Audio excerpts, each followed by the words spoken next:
ढिला नगरी सुरु गरौँ पहिलो प्रस्तुति।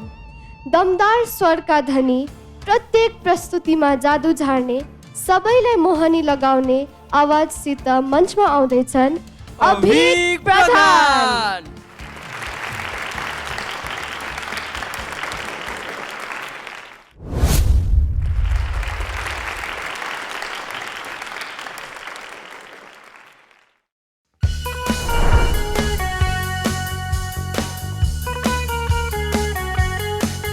What an energetic and opening performance by Avik.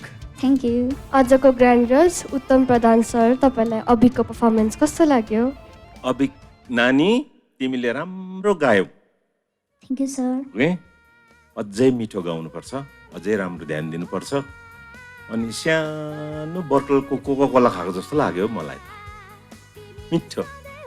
ल धेरै धेरै आशीर्वाद। Manoj sir. एकदमै energetic performance. Thank you, sir. आवाज एकदम दमदार खुलेको आवाज छ। अब टप 8 आइसक्यो, अब त नराम्रो हुने कुरै आएन हैन? हजुर सर। तर सिकेर कहिले सक्दैन, त्यही कारण जहिले प्र्याक्टिस गर्ने, अझै राम्रो राम्रो यो भन्दा अलिक अझै टफ गीतहरूपट्टि अब हामीले बिस्तारै बिस्तारै सिक्दै जाने। ओके, रेडी हो त्यसको लागि? हजुर सर। अझै अलिकति डान्सहरू पनि गरेको भए चाहिँ अझै दामी हुन्थ्यो। तर एनिवेज ठिक छ, मन पर्यो। All the best. Thank you, sir. र अबको कमेन्ट रेवन्ती म्यामबाट सुन्नेछौँ। अभिक एकदमै राम्रो performance, Thank you, ma'am. Full of confidence हैन?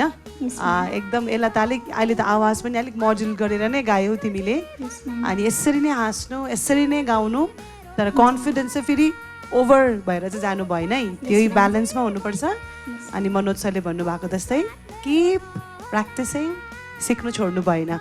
आजको पर्फर्मेन्स राम्रो थियो। Thank you, ma'am. Okay okay okay. Thupdin sir. आवाज मिठो पहिलादेखि भन्दै आएको मैले है। र अब टप 8 मा आइपुगेछौ। फास्ट गीतको पनि मेलोडी हुन्छ, लुकिरहेको हुन्छ है। त्यो मेलोडीलाई पनि थोरै ध्यान दिनुपर्छ है। अनि अलिकति गीतको शब्दले के भन्दैछ हैन, त्यो गीतको शब्द चाहिँ आफ्नो अनुहारमा एक्सप्रेसनमा ल्याउनुपर्छ। त्यो आयो भने अझै प्लस पोइन्ट हुन्छ सिङ्गिङमा है। यो कुराहरू याद राख्ने। Thank you. Thank you, sir.